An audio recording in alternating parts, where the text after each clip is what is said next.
Good evening. Hello, conscious creators. Hello, my conscious ones, my co-creators. Good evening. It's Jean. I'm here. Hi, I'm seeing somebody's tagging me. I don't see the name, but I see friend. So hi, friend. Hello. It is 7 o'clock on Sunday evening, and hi, Wanda. Hi, Wanda. How are you? Good to see you. We're talking tonight, seven o'clock. So we're going to talk 7 minutes or so. Um, a life coaching session. We're going to have a mini life coaching session tonight. Every Sunday night, I come on and I spend about seven to 10 minutes. It's 7 minutes at 7 o'clock, but I talk till I stop. We're going to talk, but tonight we're going to talk about making some choices, and we're going to choose love over fear. We're going to choose love as our first choice over fear, which is our not so good choice. So tonight we're going to be talking about that, but I'm going to hold off just a few minutes. So it's going to be a little bit after 7:07 when I leave tonight because I'm going to wait and see who comes up in here. But I want to have a few announcements. I want to thank everybody who waited patiently for Elizabeth Gammon's Reiki Masters interview. I know if you had a chance to look at it on YouTube, I know you're probably still laughing at some of the bloopers that we made. We had to go back to the original video that we recorded. We tried to edit it and use the edited version, but unfortunately, the edit version didn't want to upload. So we just went back to the bloopers. So you had to enjoy the bloopers with it. But hopefully you got a taste of it. If you haven't looked at it, go find our YouTube channel. Look for the Conscious Creator, little blue man, the blue man. Look for the blue man, and click on that. Subscribe, please subscribe. Subscribing is going to get us in the kind of up in the get us to move up the chain a little bit, the food chain, so that we can have a little bit more benefits for having a YouTube channel. Kind of pays for itself, helps us out a little bit. So subscribe, like it, or don't. Hopefully you will. But like it, don't, and also share it. Share that link with your friends. The Conscious Creator is the name of the YouTube channel. It's the little blue man, like our Facebook group page, header page. You've seen that, the blue man. So look for that. So tonight our mini lesson is choose love over fear. That's what we're going to be talking about tonight. We will be back on Thursday night for our Conscious Creators Toolbox. We do that every Thursday night at 7 o'clock. We're on for about an hour, and we're going to be doing another interview with Sandra. She is a hypnotherapist, amongst other things. So she's going to be joining me on Thursday. We're going to do a live broadcast, and we're going to probably be doing it from her house, I believe, on Thursday night. So hopefully we won't have any trouble with our internet reception, and we'll be able to record that and upload it, do it live and upload it, of course, on our YouTube channel. So welcome tonight to 7 for 7.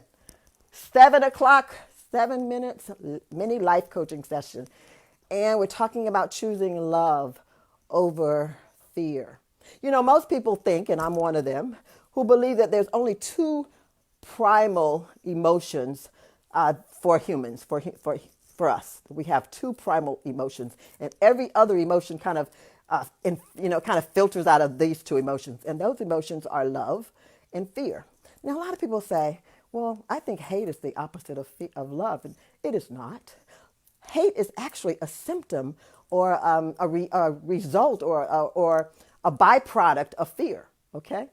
I'm going to probably go into a little bit more depth of that. And I have done some talks on fear in the past where I talked about, the truth about fear. And I don't know if that one is available on our YouTube channel, but it should be because I've done some talks about it, recorded. So if it's not there, I'm going to try to find it and kind of give you a little bit more background of what fear is all about, what it is and it isn't. And it is not. Hate is not the opposite of fear, of love, of love. No, it's not. Fear is the opposite of love.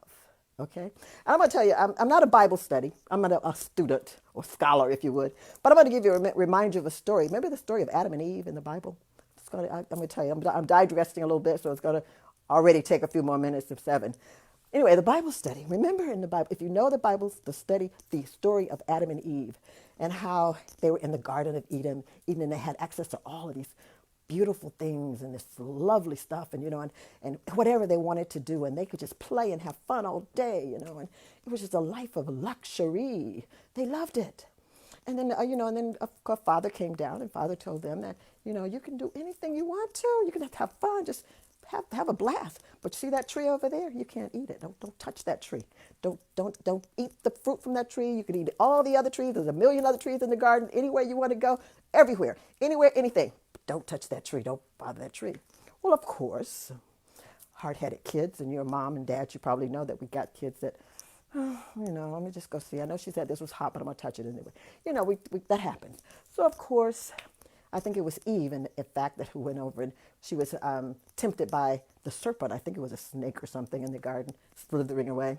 And he said, have you tried that tree over there? That's kind of pretty. That fruit is pretty good. Look, it's pretty too, and it looks good, and it tastes good. So, darn little serpent, the little snake, he convinced her to take the apple or whatever it was. I think it was an apple. I don't know, but it was a fruit. Took it off the tree, and he said, here, taste it. So she did. She took it, and she liked it, I guess. So she decided she's going to give her hubby a bite, or her partner a bite of it. So she convinced husband to take a bite too, or Adam to take a bite. So what happens? They of course disobeyed Father's order, his rules. He broke that. They broke the rule. So they're hanging around, and they knew they'd done wrong. Whatever they do, they did. They knew they ate the fruit from the tree they were supposed to touch. So anyway, Papa decided to come visit them. So they're doing their things, and then they hear Dad coming, and of course they were scared, because usually when I do something wrong when I was a kid and I knew it was wrong, when I knew Mom was coming, I got quiet and I hid. So of course they were afraid. They were afraid. They got fearful, and they hid from Daddy, God. So that was the very beginning of fear. Fear. That's when it started. If you believe in that story, and hope, and I know a lot of Christians out there, we do believe in that story. So I gave you that as an example. So I want you to know that it wasn't hate that they said, I hate it. I'm hating on it right now, and because Daddy's coming. No, they were scared. They were scared to death because they knew they had done something wrong. So fear was the first emotion after love that came down. It came into our being, into our existence, into our being. So it's not hate. It's not hate at all. It's fear. And fear breeds hate. And fear breeds sickness. And fear breeds all the other dark emotions and dark feelings that we have. On the other side of the coin is love. And love breeds all the wonderful things, the joy, the happiness, the health, the prosperity, the goodness, the kindness, the compassion, the empathy. Those are the things that are the result of love. And in the times like that we live in today, when we are frustrated, comes from fear and from darkness. It's the dark side of the coin here. When we live in a society and we live in the situations today, it would be to our benefit to really grasp that and understand that it is not that I hate you, that I'm frustrated. It is not that it's because I'm frustrated. I'm frustrated. You don't understand me. I'm trying to relay some information to you. You don't understand. You don't get it. I'm disappointed. I get upset and angry because you've disappointed me in some way. So I'm going to be disappointed. I'm going to act disappointed. That emotion is going to stir up, feel disappointed, and I'm going to express it. Something happens in my life that I haven't invited, or I don't want. I don't like it. I'm hurt. I'm angry. I'm upset. I'm the P word. Yes. I'm all that because I'm afraid. I'm afraid that things aren't going to work out like I want them to be. I'm afraid of that. I'm afraid that I'm not going to get what I deserve, or I'm not going to get what I hope to get, or what I'm trying and striving to get. I doubt. I'm fearful, so I'm doubtful that it's not going to happen the way I'm working it out. I'm mapping it out. Fear starts all of this. And then before you know it, somebody's doing something to me that I don't like. I don't like the way you're treating me. I don't like that I'm expressing my love and gratitude to you, but in return, I'm getting all of this attitude. I'm getting upset. So I'm going to start, I don't know, you might want to use hating on it. That's probably one of the last words that I use when I'm feeling on that dark side of the feeling. That's just me. That's just me. Because I don't look at it like I'm hating you. I really know that I'm upset with you. I'm angry with you. I'm mad with you. I'm frustrated with you. I'm disappointed in you. It's very rare that I get to a place that I hate it. I mean, I really, I don't know if I can honestly say that I get to that extreme, but I do get frustrated and I do get angry and I do express those things, and they're not healthy for me because they're not on the good and the light side. It's the dark. That is not light. That's not the light of the goodness of love that's shining through. It is the dark side of me that's shining through. I feel like the situations in life has pushed me to that limit that I've got to express how I'm feeling on the negative side, on the dark side, rather than on the lighter side, on the love side. Absolutely every situation that we face in our lives is an opportunity for us to look at it, evaluate it, and determine how we want to respond to it. I don't want you to think that I got it down pat, because I don't. Situations come to me and I get upset. Situations come to me and I get disappointed. So I'm not saying that I have not made the AAA club yet on this, but I'm beginning to understand it every single day, a little bit better every single day when I look at the situations in my life and I say, you know what, that happened to me last year, and this is how I acted last year. Now, if I want it to be different, even though I feel disappointed, I gotta accept that it's a disappointing situation. But if I want it to be not disappointing and I want to try it again, I want to see if it can make a repeat on it and make it turn out like I really want it to, then I gotta move from disappointment. I gotta move from expressing that disappointment. I acknowledge it. I'm not pretending that it don't exist. I'm acknowledging it, but I can't stay there. I can't say that. I don't know. No, I'm not gonna go there. I'm just gonna continue on this vein. I could do that. I could stay in that frustration, that frustrated mood, and I could start acting or reacting out of that frustration. Or I can decide, no, I'm gonna flip the switch on it. I love that term, flip the switch. I'm gonna flip the switch on this situation, and this time, I'm not gonna let frustration be the manifestation of my reaction or my emotion. I'm not gonna manifest that emotion. I got it feeling. I feel it in my body. I feel it in my mind. I'm feeling it in my heart. I got all the feeling, but I'm not going to react that way. I'm going to change it over, and I'm going to try to. This is a decision that I'm on. This is a choice I'm going to make. Deliberate, intended choice I'm going to make is to choose to respond not in frustration this time, but I'm going to try to look at this as an opportunity to express love. Apply some kindness to it. Try to apply some understanding to it. Maybe I need to understand it in a different perspective. Maybe I've looked at it in the wrong perspective all this time. So maybe I flip it and I look at it from a different perspective, upside down, down, up, whatever. I'm going to look at it in a different way. And rather than react out of frustration, because whatever you're doing out of the dark side, it is reaction. You're reacting to it. You're allowing your emotions to act itself out. Determine if you want any emotion to act out in your life. If any emotion act out in my life, I would prefer it to be love. I prefer to express love over frustration. I prefer to express love over sickness and disease. My choice is to express love over poverty, over strife, over anger, over doubt, over hopelessness. I want to apply love in every possible situation that presents itself to me. Do I do that? Absolutely not. Would I like to do that in every situation? Yes, I would. Because if I did, and if I could get my family and my children and my friends and my network to do the same, if they can see that, oh, that worked for Jean, maybe I should try it. Look, I don't know how she manages, but it just looks like, things are just kind of going rosy-tozy for her. Let's see what she's doing. Or whoever is acting out love. I had an aunt who, anything, I don't know, I think the sky could have fell and she would find a reason to, that's okay. Well, everything was okay for her. And she was always my shining example of how to take a lemon or a jacked up car that you've got off the lot that's not gonna, that's breaking down she could take that and make it look like, I don't know, a Rolls Royce with the Chevrolet emblem on the front, but whatever. She could flip that around, and she had the sweetest little giggle about everything. Something crazy happened. Yeah, but you know what? It's gonna be okay. It's gonna be fine. She would say, and I'm like, okay, sure. While I'm crying and boohooing about it. But oftentimes we spend a lot of time complaining, finding all the reasons, trying to find somebody to blame, um, get mad with God. Just why you let this happen to me. And we don't really have to do that because honestly, truthfully,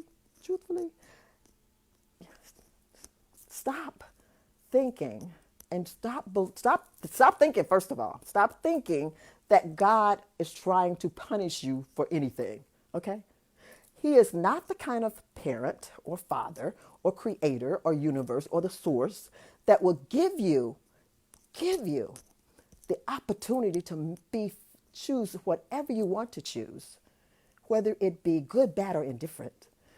He is not the kind of parent that would say, you have a free will, my daughter. You can choose whatever you want to choose. And then you choose it, and it turns out to be not such a good choice, and he comes back and slap you upside the head and punish you for choosing it. He's not that kind of God. He's not. And I don't care what kind of God or how you call him or how you name him or term him or it or the being, the power, the love. He is not the kind of father that's going to give you a privilege, give you a right and an honor, and then punish you for using it. He's not. What we do, we make the choice. We make the choice. Maybe, God being all-knowing and all omnipotent and all that other omni stuff, he knows it before, or the power. God knows in the first place, right before, usually before you even make it, how it's going to turn out. You might want to get mad at him and say, why didn't you tell me? Sometimes I do that. I say, well, God, if you had just told me, I prayed and asked you to show me how to do it. And, no, but I finally made the final decision. So, it's me. I have to live with those consequences. I have to plant. I planted that intention. I planted the beginning of that manifestation. It came to be. I'm going to have to live with it. I'm going to have to live with the result of it. Now, my Father, who is merciful and loving of me, is going to be merciful for me. And if I'm smart enough to seek forgiveness and receive that forgiveness, even if I have to, and I will have to reap what I sow.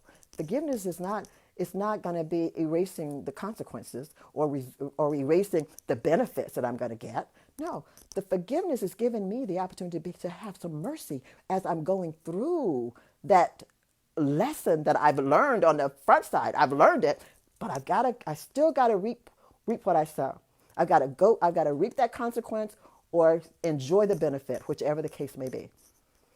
Either way.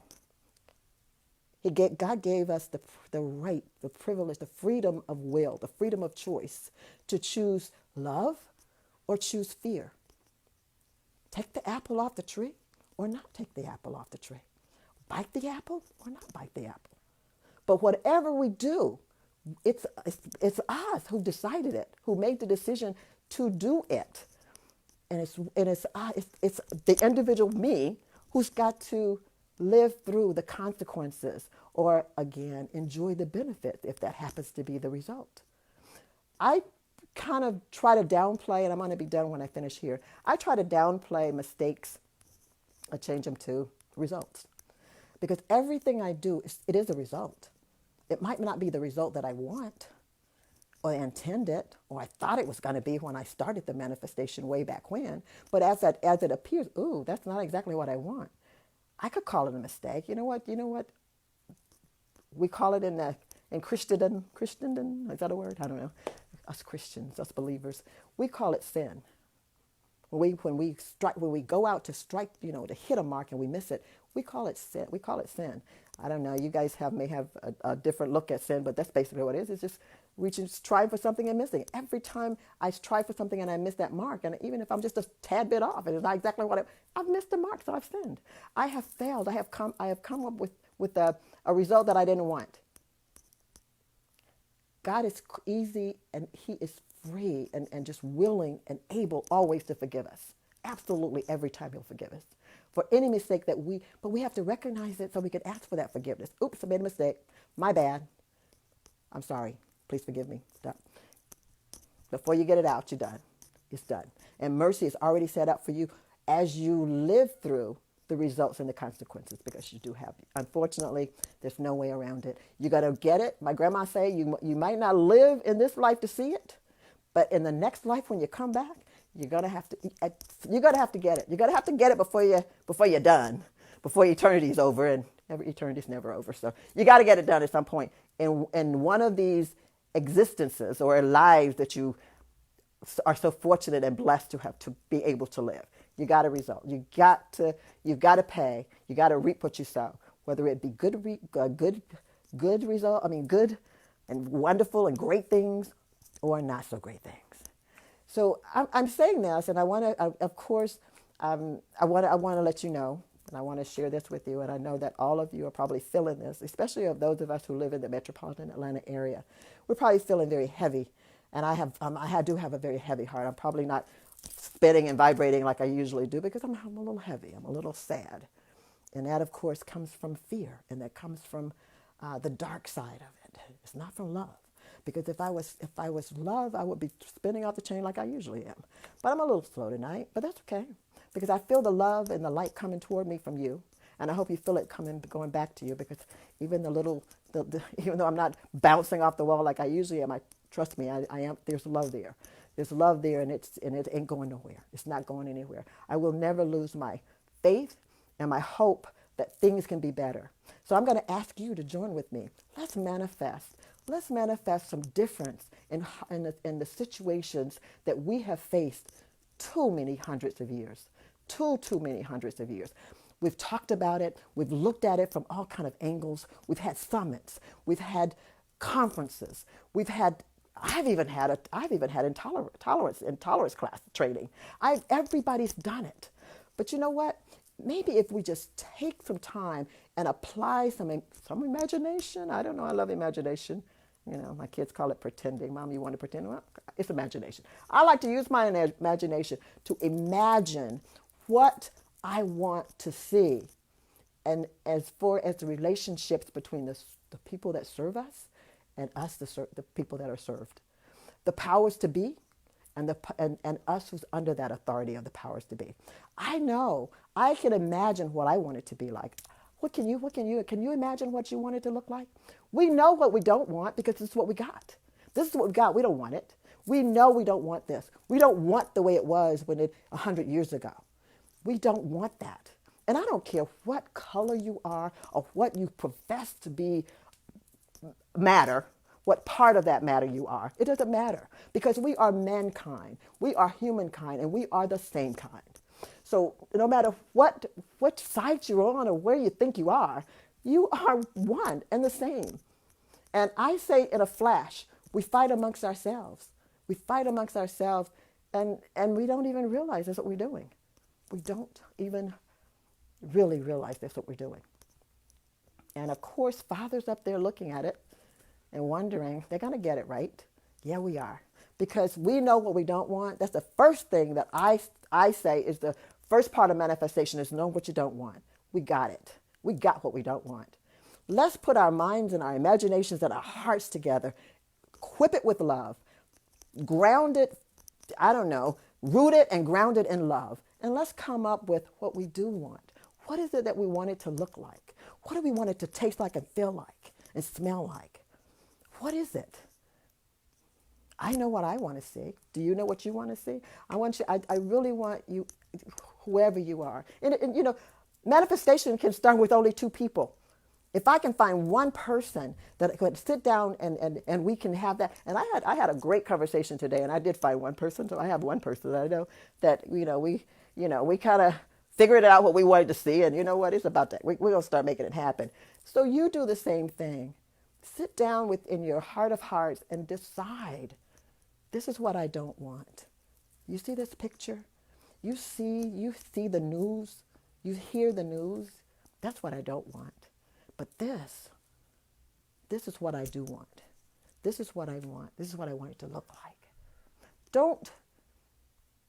It's so easy to fall into the addiction of complaining. And again, that's on the dark side, sweetheart. When you can talk about joy and you can talk about even talking about the way you want it to be. That's it. We talk and we talk, but we don't talk about what we want. We just talk about what it is and what we don't want. I haven't heard anybody yet say what they want it to look like. I really haven't. Have you? If you have, please shoot me an email and tell me what it was, because I can't for the life of me recall what they said they wanted to look like. I can't. My heart goes out to the families, and it goes out to Atlanta. It goes out to our community, to each other. It goes out, and I hope I can feel it coming back to me, because I need some of it right about now, because I'm not speeding like I usually do. I like to speed. I like to speed because this junk is kind of sticking to me, and I get heavy. I don't want it. I don't want that heavy stuff. Send me some light, y'all. Send me some light, and y'all got mine. I love you. I love you, love you, love you. Choose love. Decide that in every situation that presents itself to you, this is my opportunity to apply, to express, to embrace, to demonstrate love. Simple as that. I don't care what it is. I don't care if I just got the word that my bank account is, zeroed out. Oh, darn it. I guess I'm going to be, working a few extra hours, and it's going to, I can already see it mounting back up again, whatever the case may be. I got that ticket yesterday. That's okay. It's okay. Do like my aunt, just giggle about it. It's going to be okay. Start making it okay, y'all. I love you. I love you. Please join me on Thursday night for the Conscious Creators Toolbox, where we talk about your creative abilities, and imagination is one of them. Love is the best of all one. Best of all one. I'm going to have to do a whole series on love sometime and leave fear out, maybe. I'm going to try that, or try that one sometime. Join me on Thursday night. Again, I love you guys. Pray for our city. Pray for our community. Pray for our nation. Pray for our world. Pray for us as mankind, as the same, and remind ourselves that we are one. We are one and the same. I love you. See you Thursday night. And I know I went over 7 minutes, but I talk till I quit. I love you guys. God bless.